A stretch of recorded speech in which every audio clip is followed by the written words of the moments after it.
Indiana Jones and the Great Circle, spoiler-free, honest review, let's have it! Shall I deal with them? Allow me.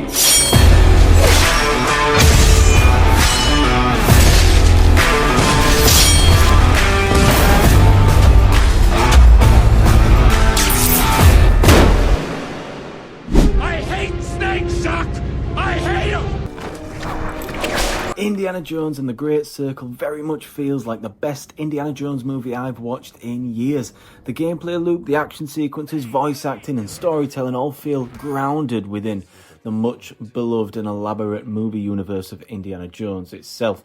This game is more than just an Uncharted knockoff, and there's more going on here than just fan service. Here's what I liked, what I loved, and what I struggled with during my time with Indiana Jones and the Great Circle.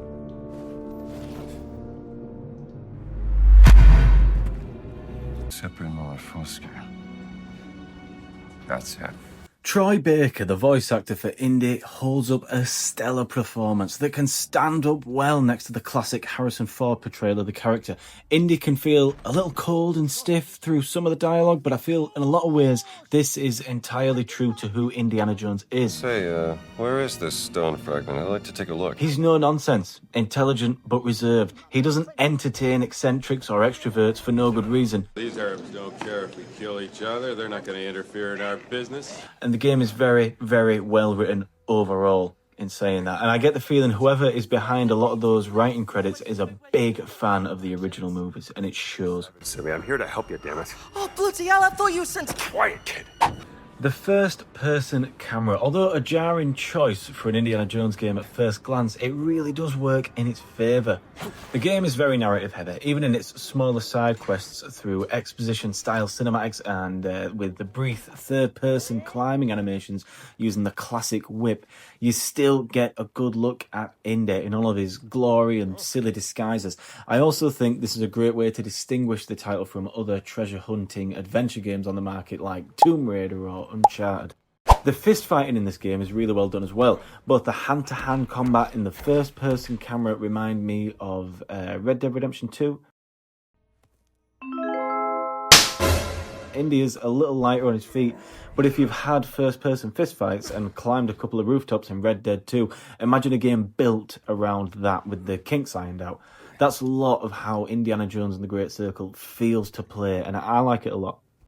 I find the stealth here surprisingly enjoyable. I'm not huge on stealth in video games. I used to be, sure, but then I lived through like the early 2000s.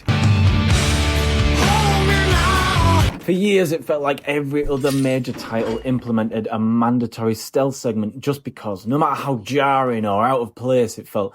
But the Great Circle's gameplay is bringing me back around to the idea that it's necessary in some games. The stealth system here feels like Hitman meets the Elder Scrolls, which is kind of high praise. You put on a different outfit and sort of mooch around, avoiding the higher ranked enemies who can see right through your disguise like Hitman. But then like in the Elder Scrolls, in the tighter spaces or restricted areas, if anyone sees you, you're in trouble. Although this isn't doing anything particularly new or groundbreaking, what I do appreciate about this system is that if one guy spots you, gets annoyed, puts his fists up, you have a little set to, a tussle, a straightener, and then if no one saw what you did, it's back to business. There are still alarms, but they're less likely to be triggered in the indoor spaces. It's a good mix of stealth and action that keeps the combat high stakes and the stealth enjoyable. I found this style of gameplay translated the general feel and atmosphere of the movies beautifully as well. Now the health and stamina system boils down to this. You use bandages to restore your health, you eat carbohydrates to gain armor, and you eat fruit to gain additional stamina. Real life does not work like this, but I wish it did. The UI helps this system along. There's no pausing in-game, everything runs in real time, but once you get the hang of this system, because it can be a little jarring at first, it's actually really nifty and it doesn't disrupt the flow of gameplay and it keeps you planted in the shoes of Indiana Jones. It works really well. Now another gaming faux pas from the 2000s, this game has parkour. Parkour! Parkour! Parkour! Parkour! Get off! Get off! Parkour routes or climbable structures are marked with the colour white in the first area at least, and then it goes on to be marked by different things you'll be able to spot. In a similar vein to something like God of War's yellow markings or Assassin's Creed's cloth boxes and handholds signifying the beginning of an escape route.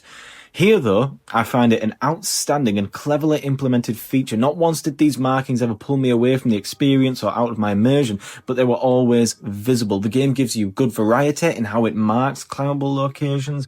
Large dust sheets or tarpaulin over scaffolding, a white rag tied to a drain pipe to start with, or the underside of a gutter splattered with bird shit. It's a good variety that never had me once rolling my eyes, but kept me open-minded about what I could be looking for in the level design, which is an engaging way to go about the whole system.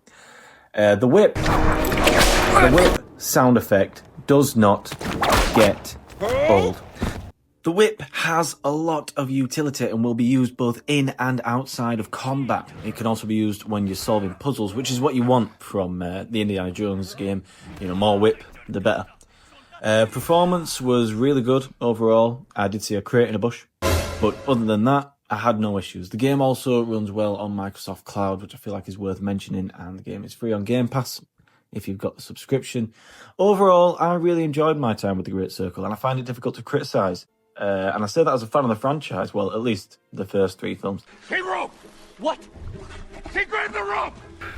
What the hell is even that? The level design is mostly gorgeous and never gets in the way. The characters fit right into Indy's world. Old friends, new allies, classic enemies. The story doesn't go off the rails. You know, Nazis are the bad guys. Punch them in the face.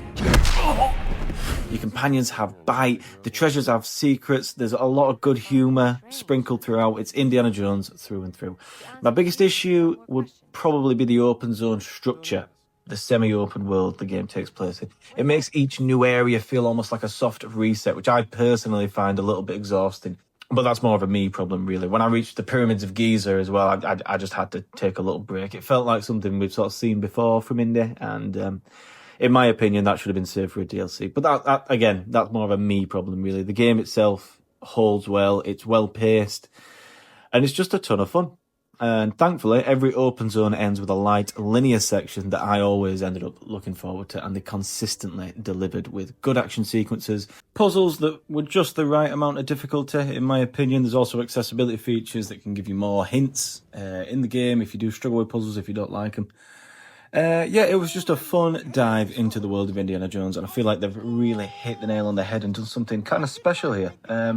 And if you're a fan of the films, in any case, I highly recommend you check out Indiana Jones. If you're a fan of Dishonored, I highly recommend you check out Indiana Jones. If you're a fan of Wolfenstein, why not check out Indiana Jones? If you like hitting Nazis in the face,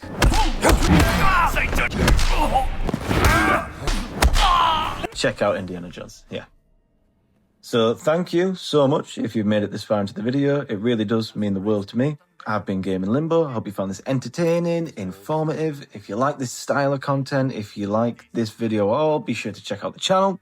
We're still growing, still pretty new. Yeah, a like and a subscribe will go a long way for me. Thank you so much for watching, and I'll catch you next time. Bye!